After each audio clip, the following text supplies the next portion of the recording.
diskusi kita hari ini pemirsa, dan kalau tadi sudah dari Bapak Ibu yang bersuara, kali ini kita akan dengarkan juga suara dari para pelajar, ada dari SMA 5 dan juga SMK 5. Kita ke Shannon terlebih dahulu.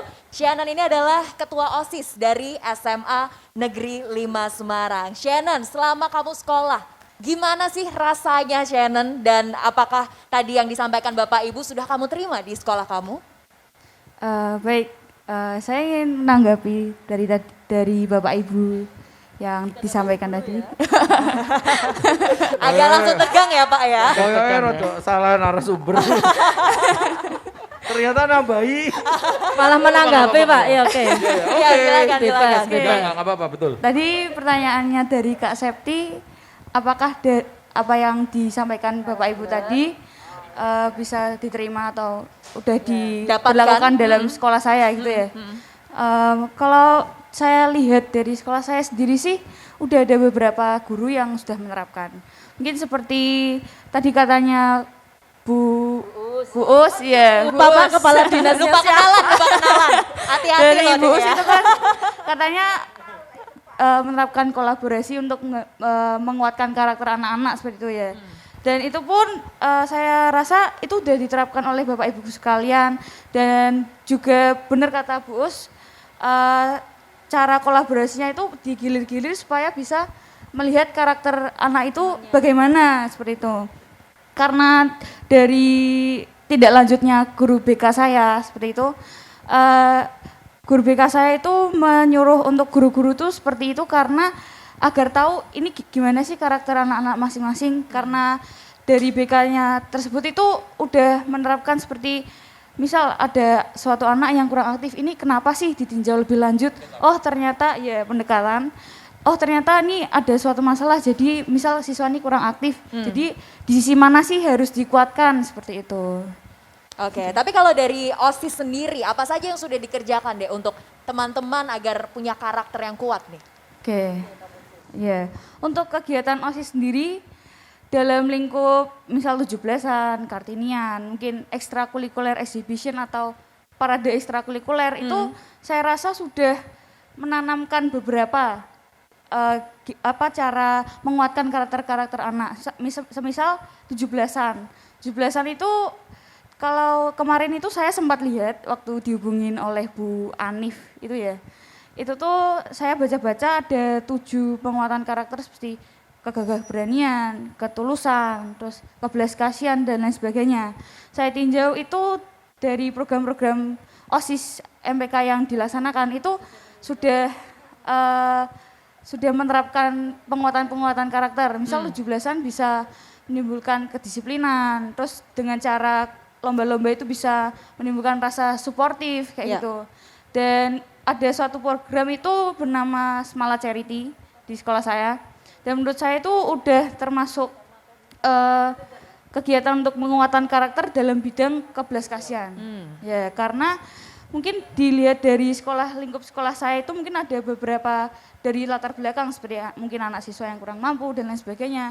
Jadi kami rasa dengan program tersebut akan membuat diri masing-masing itu kayak, oh saya harus tulus memberikan ini segini untuk bisa membantu dan bisa membuat teman-teman saya juga merasa diorangkan seperti itu. Oke, jadi sebetulnya sudah banyak aktivitas ya untuk membentuk karakter anak bangsa yang unggul. Nah, kita sekarang ke Jovi. Kalau dari SMK Negeri 5 sendiri, selain tadi ya bisa berdiskusi secara berkelompok, bentuk-bentuk kegiatan untuk membentuk karakter lainnya apa lagi Jovi?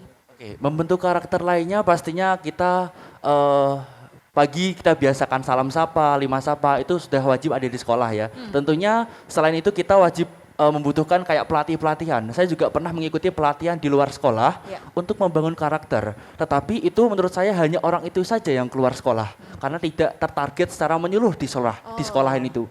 Menurut saya usulan saya sendiri untuk membangun karakter yang ada di sekolahan, pemerintah turun tangan ke sekolahan menghadirkan orang-orang untuk melatih siswa di sekolah itu ya kemungkinan seminggu berapa kali gitu. Oke, jadi bukan siswa yang keluar, tapi dihadirkan di sekolah agar semua dapat gitu ya? Ya, jadi pemerintah salah satu wadah untuk mewujudkan karakternya anak bangsa itu turun langsung dan mengunjungi siswa, melihat kami langsung di sekolahan seperti apa. Baik, Bu, silahkan ditanggapi. Iya. Oh, Aku- Pak aku dulu Yudi, sebentar ya. monggo silahkan. Saya ngalah Pak, ngalah Oke, dengan siap. yang lebih tua. Ngalah dengan yang Jadi lebih gini, tua. jadi hari ini sebenarnya kita harusnya wow ya melihat dua anak ini. Tepuk tangan buat Bu Uswatun. Lah iya, aku kepala dinas ya soalnya, gitu. Jadi hari ini sebenarnya kembali lagi kita coba lihat. Jadi kalau mungkin seusia saya ya ibu beliau-beliau ini, kita nggak akan ketemu diskusi seperti ini pada saat dulu kita sekolah SMA. Nggak ada kan, nggak ada. Takut bersuara.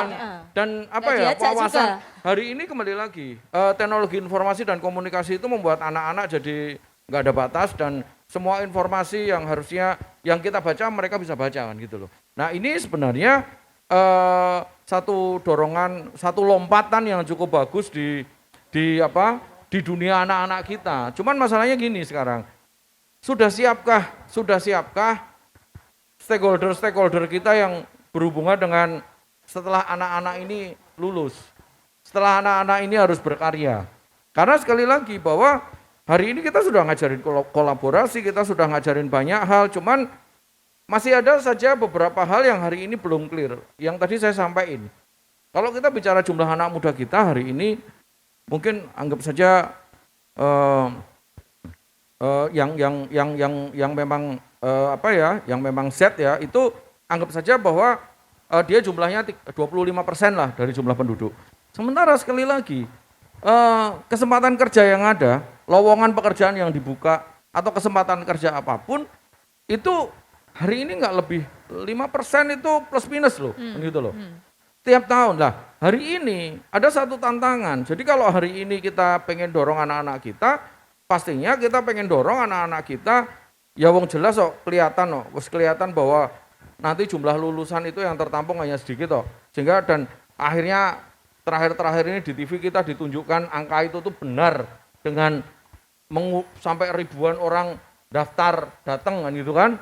Nah, ini harus ada satu terobosan juga di bidang itu. Jadi apa? Kita harus bekali anak-anak itu dengan kemampuan entrepreneur. Nah, mungkin juga perlu disampaikan bahwa hari ini Indonesia ini adalah negara yang pertumbuhan ekonomi dan ekonomi makronya justru dipengaruhi bukan karena konglomerasi, dipengaruhi karena industri kecil dan menengah. Sehingga kesempatan untuk itu sebenarnya cukup banyak. Ya. Itu aja. Baik, terima kasih Pak Yudi, silakan Bos. Iya, saya menambahkan sedikit ya. Ya. Ya, sebentar ya. Iya. Negara hadir mencerdaskan kehidupan bangsa. Sebenarnya saya malah sepakat, Pak. Cerdas dan pintar itu justru lebih utama cerdas. Pintar itu secara kognitif. Cerdas itu out of the box ya. Justru entrepreneurship itu dimiliki oleh anak-anak yang cerdas. Nah, contoh tadi yang tersampaikan bahwa ternyata tanpa disadari anak-anak berkolaborasi itu mereka menangkap potensi-potensi yang ada pada temannya. Kalau ini menjadi sebuah kebiasaan yang disebabkan oleh pembiasaan di sekolah, maka akan menjadi sebuah karakter kolaboratif. Buatan turunan loh maksudnya ya, kolaboratif. Artinya satu anak pakar di satu bidang, dia paham temannya pakar di bidang lain, maka dia menyadari bahwa saya bisa reseptif terhadap kompetensi yang dimiliki oleh temannya. Sehingga bagaimana menciptakan karakter anak seperti itu, kita jangan melupakan.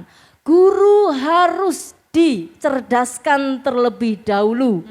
Kalau dulu guru selalu mindsetnya hafal materi, anak sing ngacung jawab kuwi nek salah teratapan. Ya. Maaf ya pakai bahasa Jawa ya. Berdebar. Sekarang tidak eranya lagi. Benar salah, anak bebas berpendapat. Di sini mereka juga tidak mikir salah dan benar, mereka bebas berpendapat. Maka keren diundang ya, diundang di sini mereka juga bebas berpendapat. Nah, ketika guru sudah diubah pola pikirnya bahwa Research and Development R&D, penelitian pengembangan. Kalau dulu penelitiannya hasilnya adalah yang dibutuhkan anak pada sisi kognitif, sekarang harus dikembangkan pada entrepreneurship. Saya sepakat dengan Pak Yudi. Bagaimana bisa mengembangkan sekarang namanya capaian pembelajaran ya, kalau dulu kompetensi dasar, itu secara kolaboratif dengan guru yang lain untuk di dalamnya di-insert, yaitu tentang entrepreneurship. Entrepreneurship itu bukan main-main loh ya, tadi yang disampaikan Pak Yudi itu bukan sekadar entrepreneur yang dia memiliki multi talenta, multi kompetensi, tidak, itu menjadi karakter. Ya. Sehingga ketika entrepreneurship itu sudah menjadi habit, sudah menjadi karakter, anak-anak ini akan multi kompetensi tanpa perlu dia belajar di satu mata pelajaran tertentu. Terima kasih Bu Us. Nanti kita beri kesempatan Bu Dewi ya, tapi setelah jeda. Ya, setelah jeda ya Ibu ya. Tetap bersama kami pemirsa dalam Ngode Ngobrol bareng Dewan.